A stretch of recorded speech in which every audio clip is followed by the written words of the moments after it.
Okay, so we now know who we're gonna get for the DLC for Avatar Legends: The Fighting Game. So I think it'd be awesome to break down what their kit's gonna be like, how they're gonna fight. They've already kind of explained brief descriptions of each character, so we're gonna go over that, and then we're gonna show a little bit about what each of them does in the show to help you kind of see how that would go and play out. Let's check it out. Okay, so first and foremost, Uncle Iroh. We already know he's a Dragon of the West. They did talk about how he's a tactician, and they're gonna try to fuse those two things together. First, so this is what we think we're gonna go with the character. We obviously have to tune it, we have to test it.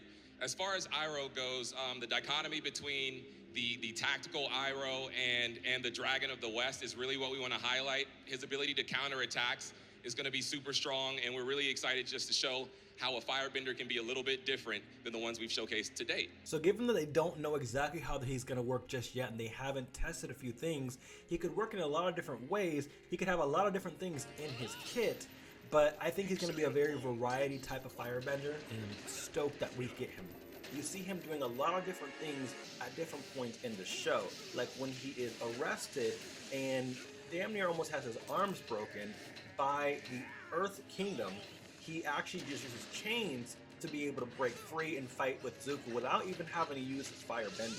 He's also shown in different various ways that he's also taken teachings from the other elements and the other nations to be able to effectively change the way he firebends and how he fights, which I think is an amazing concept.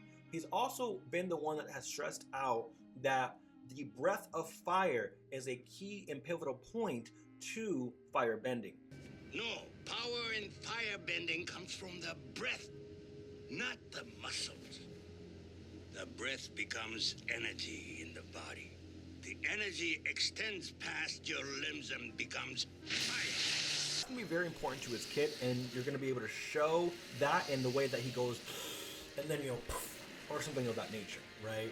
So I think with Iroh, it's going to be a matter of showing that, hey, he's doing breath work. He's doing dead-ass breath work, but also he's going to be kind of like a big body grappler type character. He does have some instances in where he grabs people, right? He also uses his whole body to be able to fight people sometimes, like he did with Azula. They've also mentioned that they want him to be a counterplay character, so he's going to be able to do counters on your characters and kind of maybe redirect what you're doing or stop what you're doing entirely. So a lot of these things are going to come into play because he does fight a little bit differently from the average firebender. He's also one of the only firebenders that can redirect lightning and create lightning. And I think that's super important because with Zuko, he can redirect it, but he can't create it. With Azula, she can create it, but not redirect it. At least in the show, in the comics I have heard, she does redirect lightning, but that's for another time. Now with this, Iroh is going to be one of the only firebenders that can actually do both, redirect and create his own lightning. So that's going to be super important and one of the reasons why he's one of the best DLC characters. Now with Ty Lee, we already know she's going to be acrobatic, she's going to be very agile, she's going to be moving you around, and of course, she's going to be chi blocking. And that's super important. Like I had predicted earlier, I'm pretty sure they're going to let her block either your flow state or possibly even your chakra points. I think chakra points is very, very likely, given that if you block the chi, it's very hard for your chakra to flow, and that just kind of makes a lot of sense. Now, how they do that exactly is going to be the question. Is it going to be, you can only get to a certain chakra, or is it going to be more so like, hey, you can't use any for a certain period of time? We're going to make sure that we highlight her ability to do acrobatics. She is very much a non-bender, but she's going to be very, very tricky. And I'm trying to convince the team to do as much chi blocking as we can. Sometimes with Katara, she could still use her water bending, but it was a lot less effective. Now, I don't think they're going to be able to block every single move, given that some characters, literally anything they do, has an element that they're bending. But at the same time, some moves are going to be restricted. And I think that's pretty cool. With her, it's pretty obvious what she's going to do. She's a rushdown character. She's going to get in your face and try to beat you up. So you're going to have to figure out how to keep her away, but at the same time, she's so agile and so acrobatic that it's going to be really hard and probably really annoying to figure out how to deal with her. She's probably going to be able to jump in the air really high, or they're going to give her some lines so she can actually do that and, with no difficulty. I think one of the challenges with Ty Lee is that they're going to have to find a way for it to feel fair that she was able to block your chi, and then, you know, you're still in the fight, but now you have less moves. I think with that, it really comes down to the fact that you let her get in, and now you're punished for it, but it's a matter of how long is that punishment going to last for, right? You know, am I in jail for the full match? Am I now, you know, restricted for about 10 seconds? Does it stack if she keeps hitting you with more chakra points?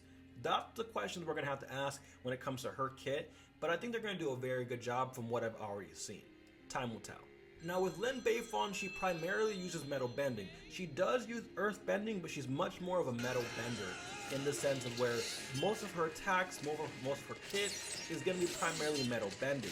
She's going to be using those whips to get around. They've already said that she's going to be someone that can move around the field very easily because of those whips, and that's pretty cool. Not necessarily the first metal bender you may think of. She is for me anyway, but her variety is really, really cool. The ability for a movement-based game, for her to move all over the place and do really, really cool metal bending. Who doesn't love a person who can do high-flying cable-style moves? So we're good to go on her. Having played Tokon recently, I'm really thinking that she's going to move a lot like Spider-Man in the sense of her cables and movement.